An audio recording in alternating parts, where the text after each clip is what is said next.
welcome back to BD Talks. BD Talks, Digital Mind, Unlimited Insight.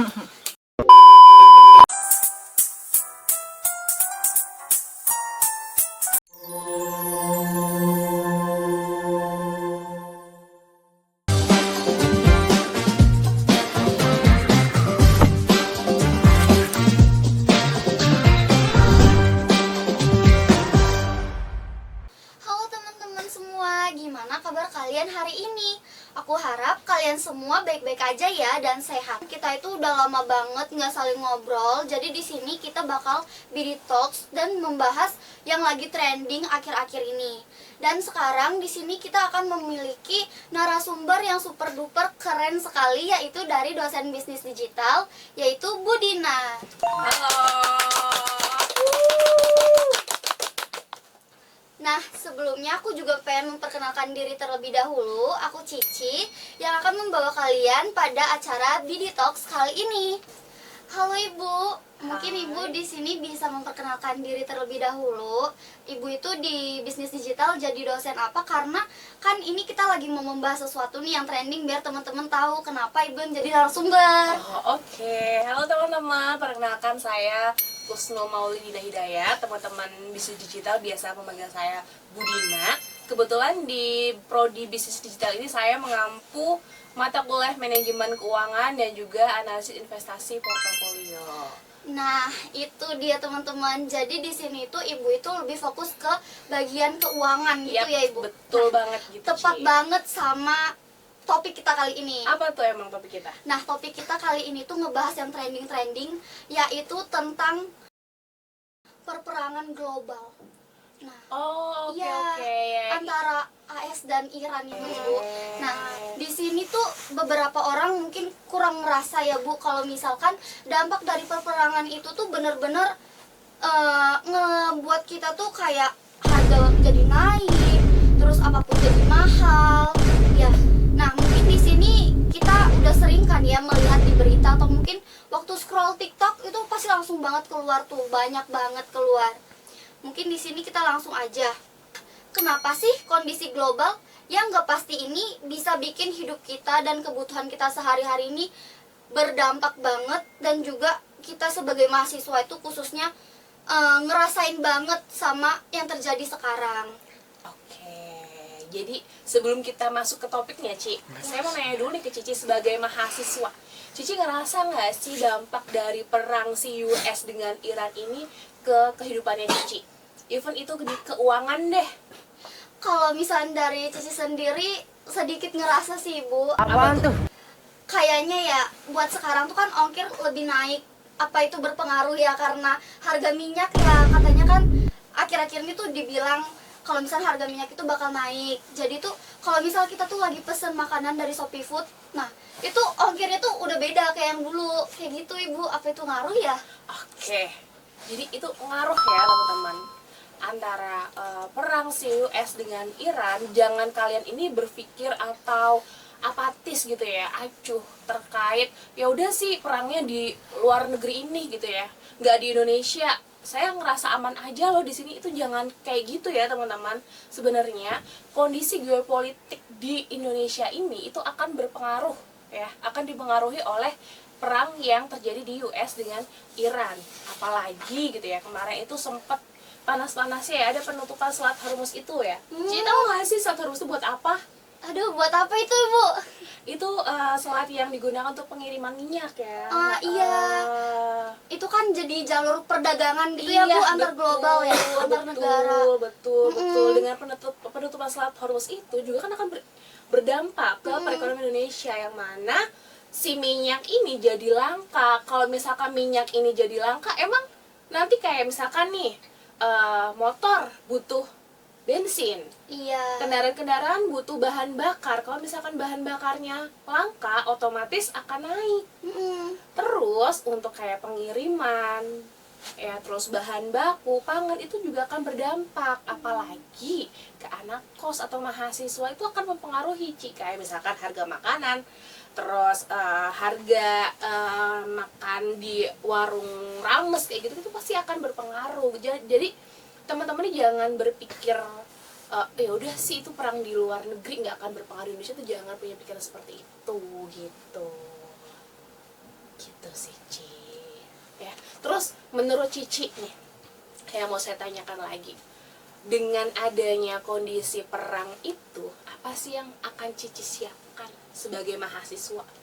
Nah, kalau misalkan dari Cici sendiri ya Ibu, kebetulan Cici tuh kan di kosan tuh nggak punya kendaraan. Jadi kalau misalkan kemana-mana tuh selalu naik Grab.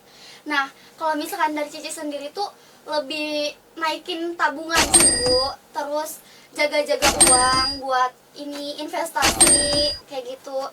Terus juga ya lebih hemat-hemat sih Ibu kayak gitu. Oke, jadi gitu ya teman-teman. Kalau sekarang itu identik Gen Z zaman sekarang yang saya lihat polanya, mereka ini lebih ke FOMO.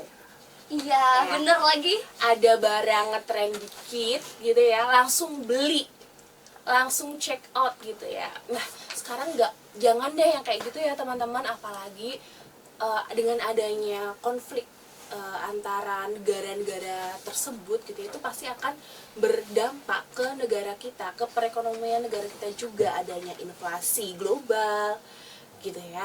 Nah, mending sekarang teman-teman semua itu menyiapkan finansial kalian mulai dari saat ini. Jadi nanti ketika adanya krisis ekonomi atau adanya lonjakan inflasi, teman-teman nggak kaget nih, udah mempersiapkan dari sekarang. Toh juga sekarang aset finansial tuh bisa loh kalian investasikan mulai dari 10.000 aja gitu ya. Daripada nih kalian nongkrong-nongkrong di kafe, minum kopi kan nggak mungkin ya 10.000 Iya, Ibu, minimal bener. 30.000 kan. Nah, beli kopi sama bakso aja bisa, masa buat nabung nggak bisa gitu sih kalau saya sih. Pesan buat kalian. Jadi gitu ya Ibu. Nah di sini aku pengen tanya lagi, menurut Ibu kan buat sekarang ini kita harus banget hemat ya Ibu. Masih banyak banget peluang untuk kita itu menyimpan uang. Nah menurut Ibu buat investasi buat sekarang ini cocoknya tuh di mana sih Ibu? Oke, kalau buat cocok ya teman-teman, itu balik lagi ke preferensi teman-teman semuanya. Gitu. Kita juga menyesuaikan budget ya teman-teman. Kalau Cici nih sebulan tuh dikasih berapa sih sama orang tua? Pakai mingguan. Oh mingguan, oke. Iya. Oh mingguan, oke. Iya. Oh mingguan, oke. Iya. Buat makan di Purwokerto sehari 10.000 cukup nggak Ci? 3 kali makan? Enggak. Oh nggak cukup ya? 50.000 deh. Enggak. 50.000. Cukup. Nggak cukup. Ya udah. Ya katakanlah gitu ya, katakanlah Cici itu sebulan dikasih 1 juta nih sama orang tua Cici.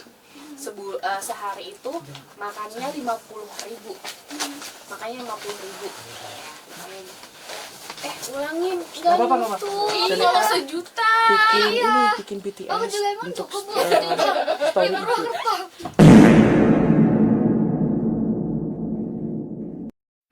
Oh, jadi kayak gitu ya Ibu.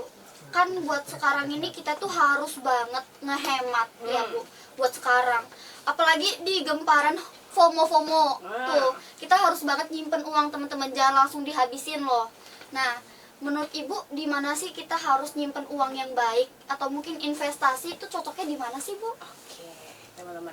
Kalau bicara soal investasi ya teman-teman, sekarang tuh aset finansial itu udah bisa teman-teman akses atau udah bisa teman-teman investasikan itu di berbagai macam instrumen gitu ya. Terus teman-teman itu bisa investasi itu mulai dari 10.000 aja.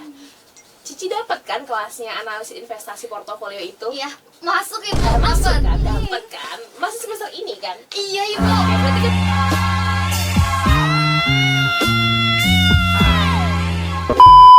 berarti kan masih ada nih di pikiran Cici ya, kan materi-materinya. Jadi teman-teman ini bisa investasi di reksadana. Kalau misalkan teman-teman nih nggak mau ambil pusing gitu ya, nggak mau nerima resiko yang tinggi, teman-teman bisa investasikan di reksadana gitu ya.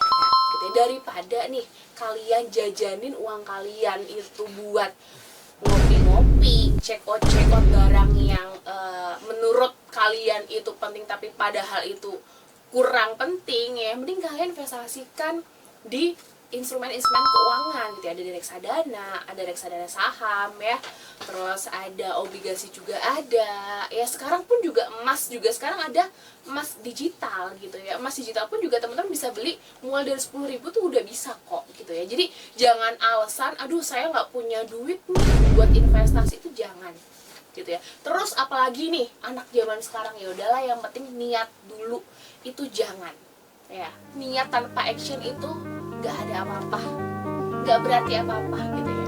Sekarang tuh yang penting kalian itu melakukan walaupun sedikit gitu ya, tapi kan istilahnya sedikit-sedikit bakal jadi bukit gitu ya, daripada nggak sama sekali gitu sih teman-teman. Oh, jadi gitu ya Ibu. Berarti buat sekarang ini banyak banget dampak yang terjadi ke kita. Dan banyak juga cara kita buat nabung dan investasi buat sekarang ini.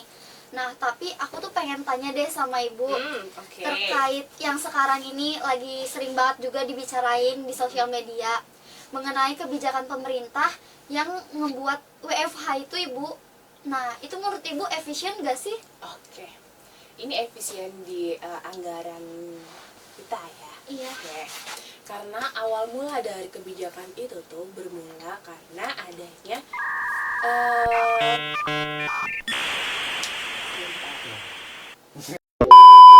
untuk kebijakan itu ya teman-teman, itu kan berangkat dari kekhawatiran pemerintah akan adanya kelangkaan minyak gitu ya di kemudian hari. Maka dari itu muncullah nih kebijakan WFH gitu ya.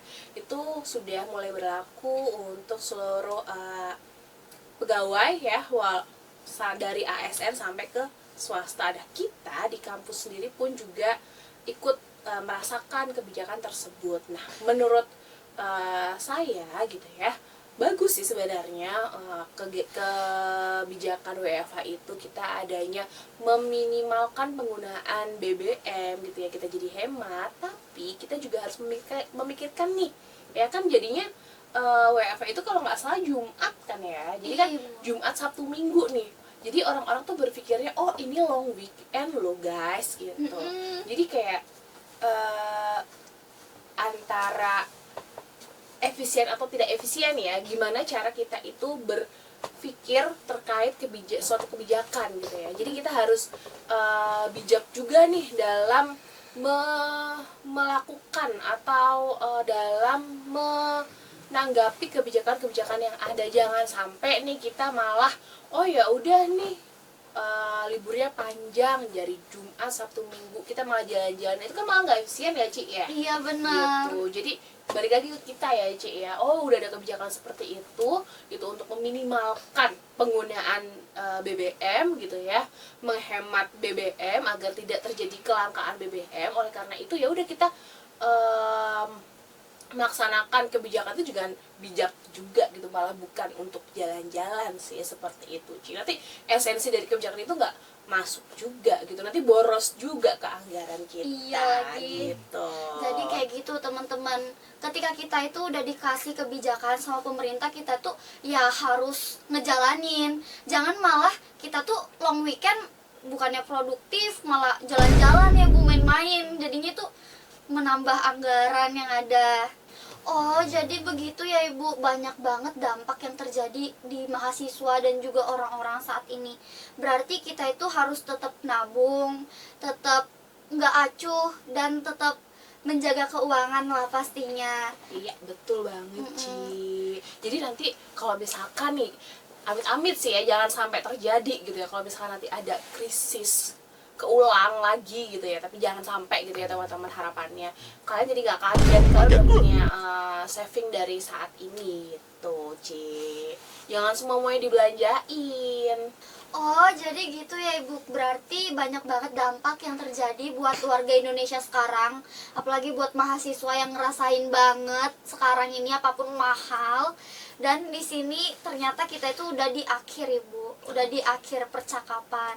Gak terasa ternyata banyak juga insight yang terjadi di BD Talks kali ini. Jadi teman-teman, di sini tuh kuncinya adalah menabung dan jangan boros-boros, jangan FOMO-FOMO, jangan suka nongkrong-nongkrong terus, harus ditabung uangnya, diinvestasi uangnya. Bener Ibu? Iya, betul banget Ci. Ya, Iya. semoga obrolan kita kali ini bisa kasih insight ke teman-teman mahasiswa dimanapun kalian berada, dan semoga kalian ini lebih aware lagi ke keuangan kalian.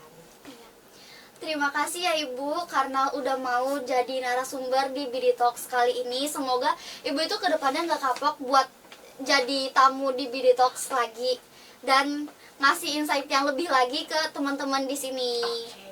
Oke Ibu, sebelum kita akhirin videonya, aku pengen Ibu itu ikut jargon dari BD Talks ya. Oke. Jadi BD Talks-nya itu jargonnya seperti ini. BD Talks, Digital Mind, Unlimited Insight, Let's dive in gitu. Oke. 1, 2, 3. BD Talks, Digital Mind, Mind, Unlimited Insight, Let's dive in. Yeay. Saya Cici. Saya Dina. Kami pamit undur diri dan sampai jumpa di BD Talk selanjutnya. Bye bye.